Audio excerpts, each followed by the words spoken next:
Hello guys, আসসালামু আলাইকুম। প্রথমে দেখাবো আমার বাড়িতে। দেখেন কত সুন্দর করে আমার আম্মা সবজি রোপণ করছে।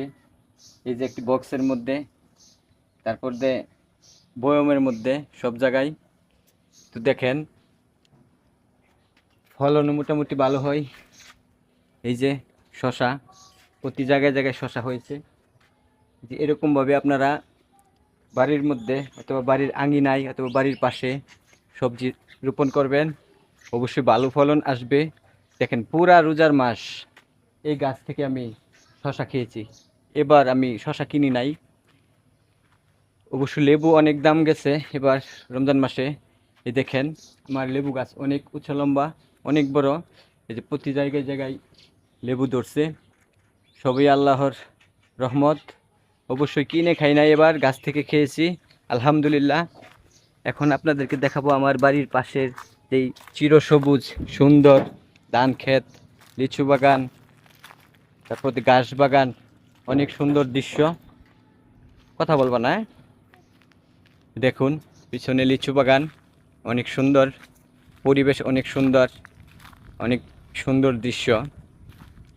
তবে আপনাদের যাদের সবুজ দেখলে অনেক ভালো লাগে, অবশ্যই আপনারা আমার এই ভিডিওটা দেখবেন। এই দেখেন সবুজ ধান ক্ষেত, কিন্তু রৌদ্রের কারণে এখন পুরোটা দেখা যাচ্ছে না। তো আসলেই বিকেলবেলা হলে দেখা যায় সবুজ কারে কয়। এই দেখেন এখন দেখা যাচ্ছে পুরোটাই সবুজ, কিন্তু রৌদ্রের কারণে সবুজ দেখা যাচ্ছে না এখন। প্রিয় বন্ধুগণ, তুমি এখানে থাকো, আমার মধ্যে থাকো, আসতেছি আমি। আমি ভিডিও করার সময় আমার বাইসটা আমার পিছনে পিছনে এসে পড়েছে। এই যে দেখেন এইভাবে সবজি লাগালে অনেক ভালো ফলন হবে, কিন্তু সবজি সবজি শেষ হয়ে গেছে এখন। বর্তমানে ফ্লাওয়ার সিজন চলে গেছে। বন্ধুরা আমার, সবুজ কারে কয় যে এখন দেখতে পারবেন। অনেক রোদের মধ্যে আসলাম আপনাদেরকে সবুজ দেখানোর জন্য।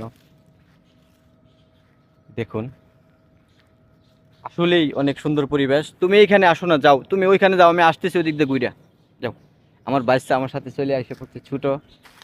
আসলে সে সারাক্ষণে আমার কাছে থাকে। তুমি ওই দিকে থাকো, আসতেছি আমি, যাও হেনে যাও।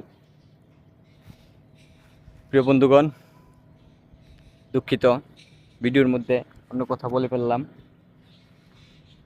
তবে আপনাদেরকে দেখানোর জন্য আসতেছি এই রৌদ্রের মধ্যে। সত্যি অনেক সুন্দর পরিবেশ, অনেক সুন্দর লাগলো। এই যে ধান হয়েছে, তবে এবার মনে হয় ধানের ফলন ভালো হবে। তবে আপনারা দোয়া করবেন, আমাদের এলাকায় এখনো ধান পাকে নাই, মাত্র হইতেছে।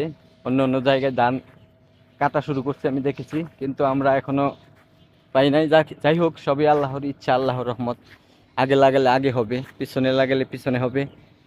প্রিয় বন্ধুগণ, এখন আসলাম লিচু বাগানে। এবার অবশ্যই লিচুর ফলন মোটামুটি ভালোই হয়েছে, খারাপ বলা যাবে না, কারণ সবই আল্লাহর ইচ্ছা, আল্লাহর রহমত, আল্লাহর অশেষ রহমতে অনেক ভালো হয়েছে আমার মামার লিচু বাগান। তবে এই যে দেখেন লিচুর ফুল আসছে, এখনো লিচু বড় হয় নাই। তবে খেতে পারবেন সময়ের মধ্যেই লিচু, আল্লাহর যদি রহমত থাকে। যাই হোক, আপনাদের সাথে অনেক কথা বললাম। প্রিয় বন্ধুগণ, সকলেই ভালো থাকুন, সুস্থ থাকুন।